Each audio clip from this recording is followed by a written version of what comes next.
Hi, I'm Tom Zimmerman from EMDR's Third Weekend. This is an interview with Aliza Katz, who's going to talk to us a little bit about doing flash work with children in her practice.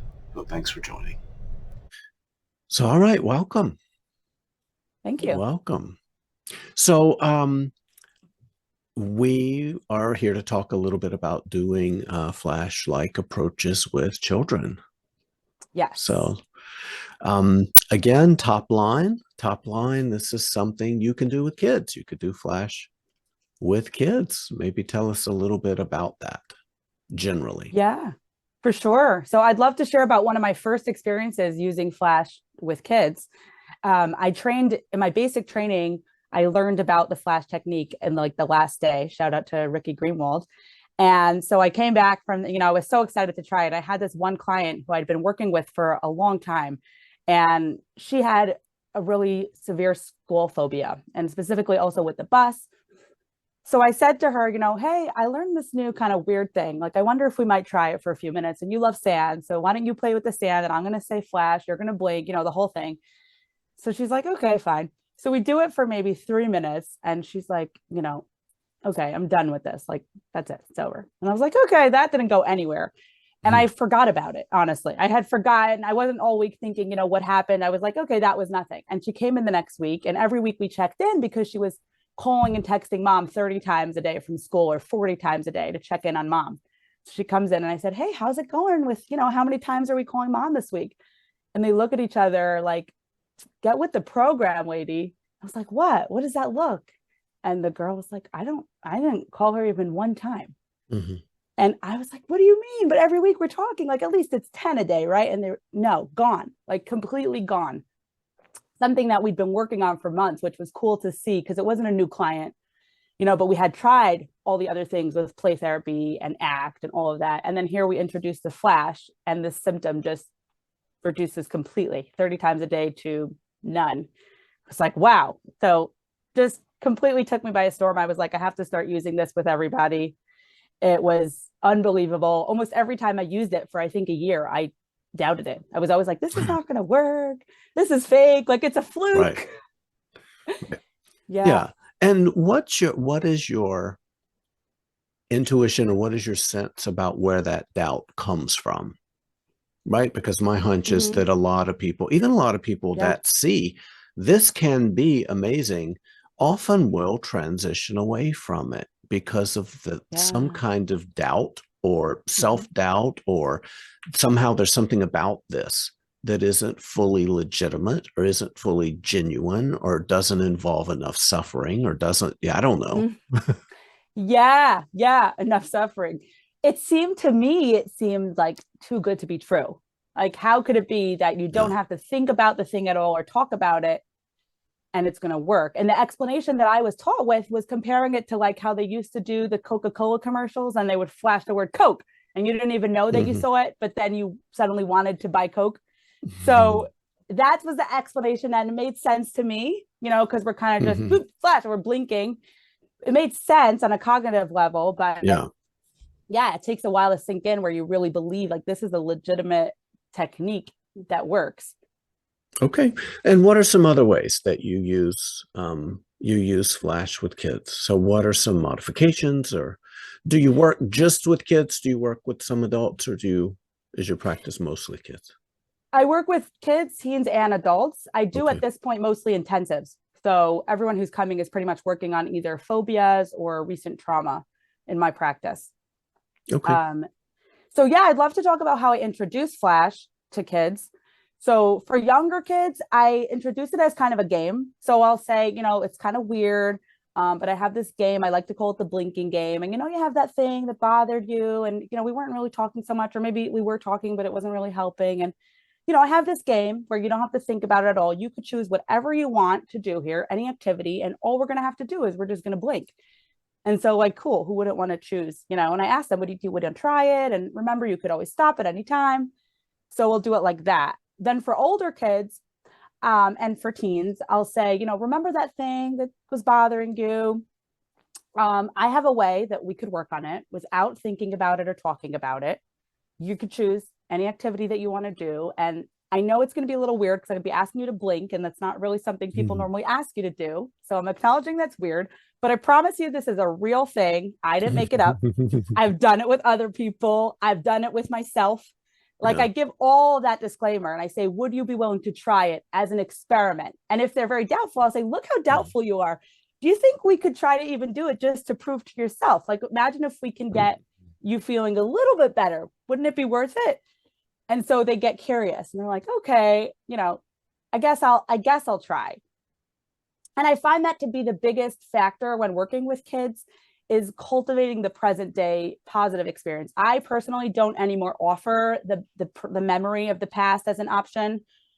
You know, what was the traditional, right? Think of a positive memory, because I just sometimes got the sense that their minds were wandering, even though I would ask them, you know, are you able to focus? What's going on inside? And they're like, yeah, I'm just thinking of eating pizza. But I just internally, my gut said otherwise.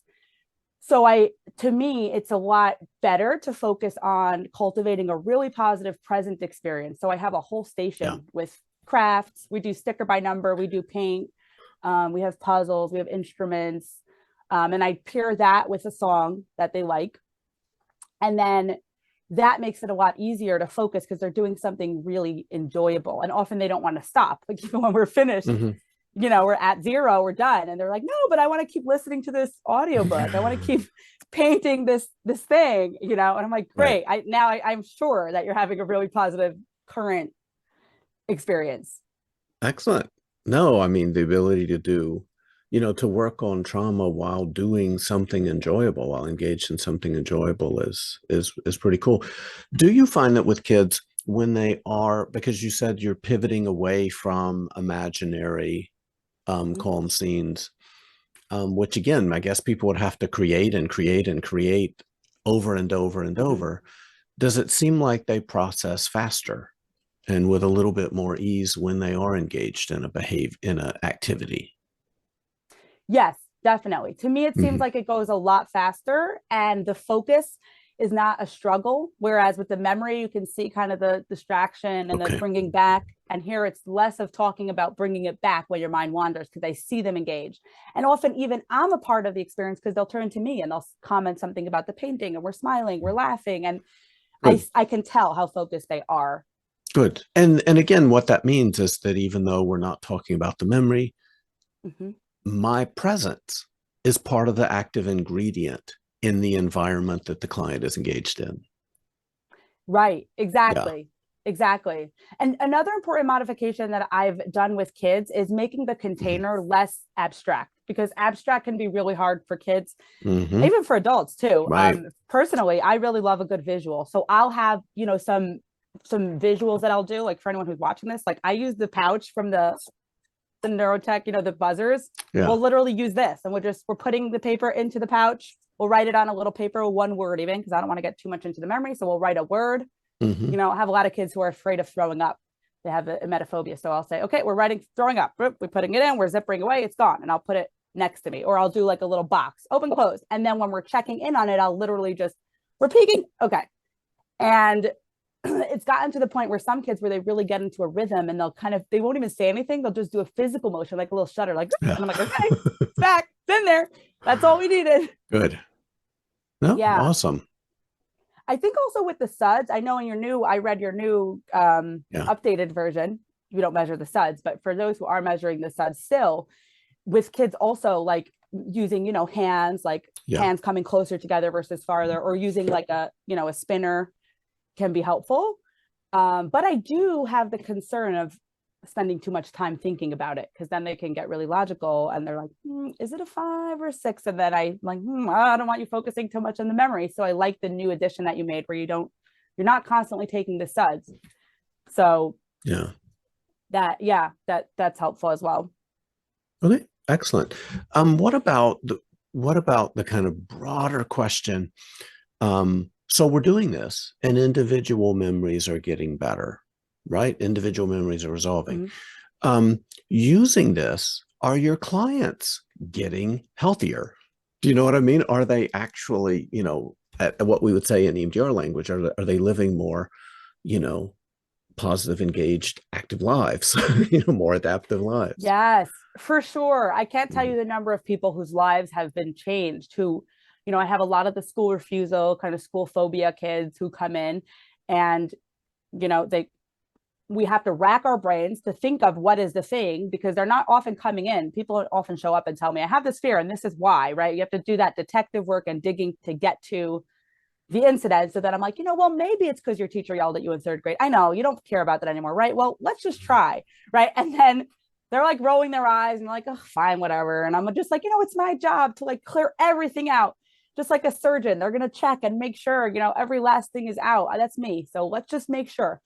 And then they come back literally in a week, they can come back and they're like, yeah, okay, I'm back to school. Like they don't love it. It's not amazing. Everything's not happy ever after. But for a kid who's been home for 2 months or a year, right? Or a kid who has a severe phobia of vomiting, and then you're working on past and then you can work on future, right? And then to be able to go back to school or go back to certain environments, I mean, life changing. And I've done it on myself too. I actually was in a boat that capsized last summer, and I was staying in a house on a beach, and even just hearing the waves, I was really triggered. And I was like, oh my gosh, what should I do? And I was supposed to go on a boat that day, the next day again. And I did it on myself. And I was probably at a 10. I was like, oh my gosh. And I did it on myself, got all the way down to probably like a 3 or 4.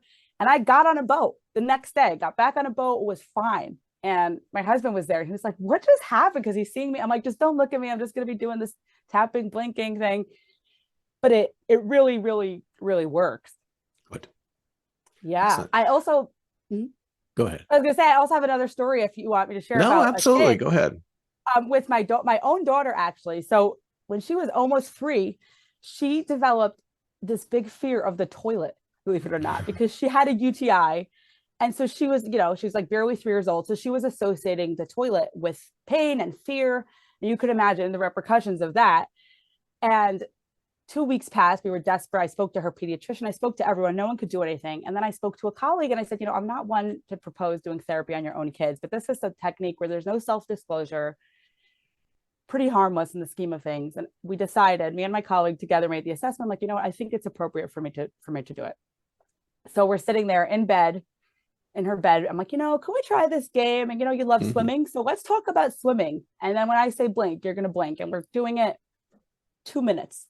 Till I was like, okay, this is dumb. Like she's too young. It's not going to work. I was still way back this was way back when I first learned about it. And I was in the very doubtful stage. And I was like, this is not going to help. Go to sleep. So she goes to sleep. And then the next day she came home from school and I said, how'd it go? Like, how many accidents did you have? And she's like, oh no, I went to the bathroom.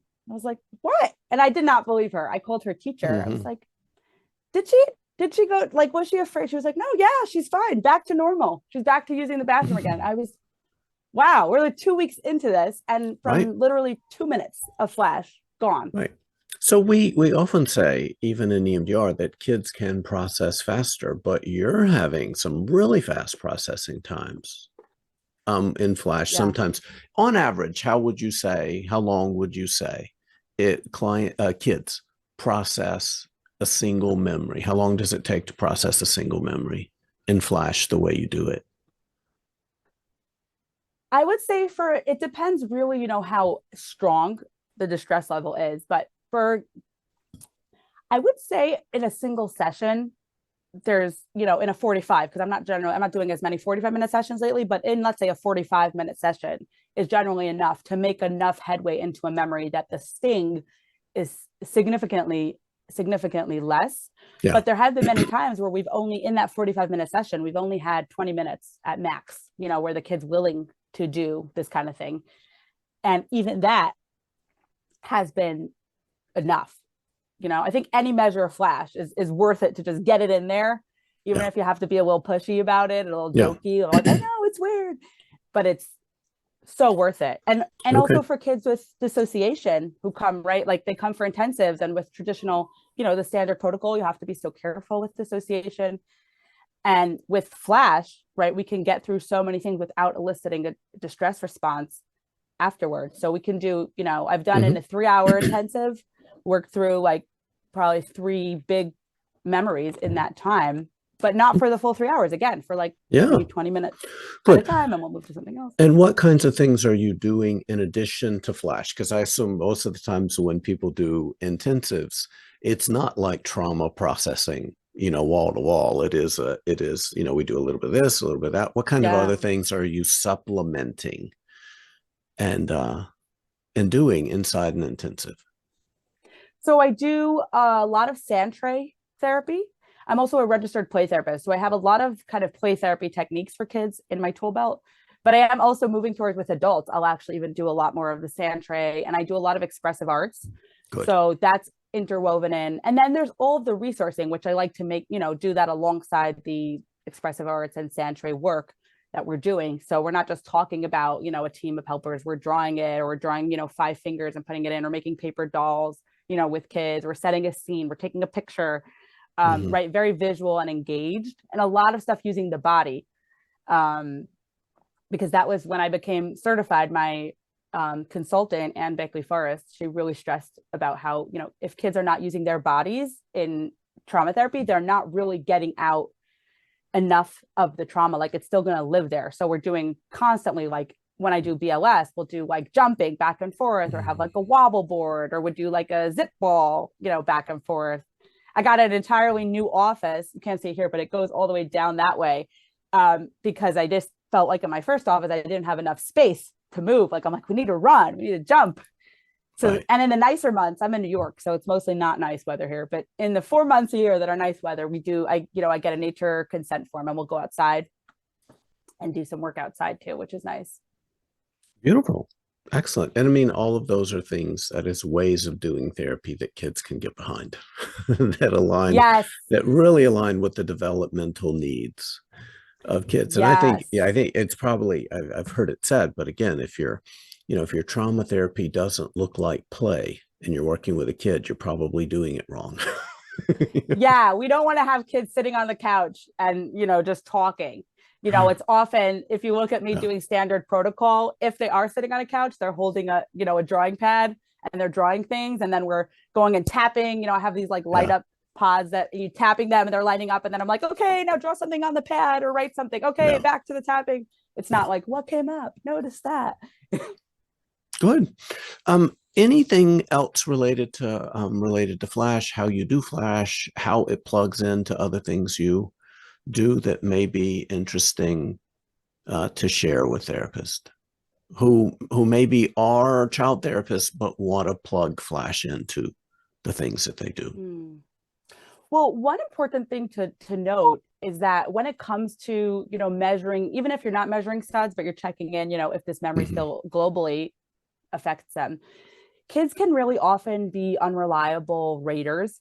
So sometimes, either because they want to be done with the memory, or they want to be done with Flash, or they have something else they want to do, they're kind of will say, 0, or this doesn't bother me at all anymore. Sometimes they do genuinely believe it. But it's so important when you work with kids to pay attention to body language and pay attention to, like, are they slumping in their chair? Are they looking away? Are they having that shudder? Because often I'll say, oh, it doesn't bother you. Okay, cool. Well, we're going to do it again. Like, not like I don't believe you or I don't think so, but I'm like, and then, they'll be like, sometimes they're kind of like, I'm just like, because me, I have to be really thorough, or else if it's, not really an option, or there's no time, or I feel like I'm really going to lose their engagement, then I'll bring it up the next time if we're having another session. We're just going to check back. My favorite thing with kids, though, is that when the memory really gets to 0 and it does not bother them anymore, they almost like lose the memory of the fact that it did bother them. And so they'll argue with me. They'll be like, well, I never cared about that. And I'm like, what? Didn't you remember you put this as like an 8? And they're like, Secutus is when they say, I didn't understand the question. Right. Like, I didn't think that that's what you meant. And then for a while, I started being really careful how I asked the question, because I thought maybe, but I was like, no, they do understand. They just don't understand later how it could have bothered them that much. I think with adults, we have a better sense of, mentalizing. Well, our lifespan is this long. Right, as an adult, but it's this long when you're a kid. Exactly. So last week is years ago when you're a kid. Yeah, exactly. Right. But so important also with the consent, like acknowledging this is weird, acknowledging like, you don't have to do it. Can we try it for Good. 2 minutes? Yeah. All very important. And also explaining to parents, like, what the heck is going on? When they'll ask, what are you doing?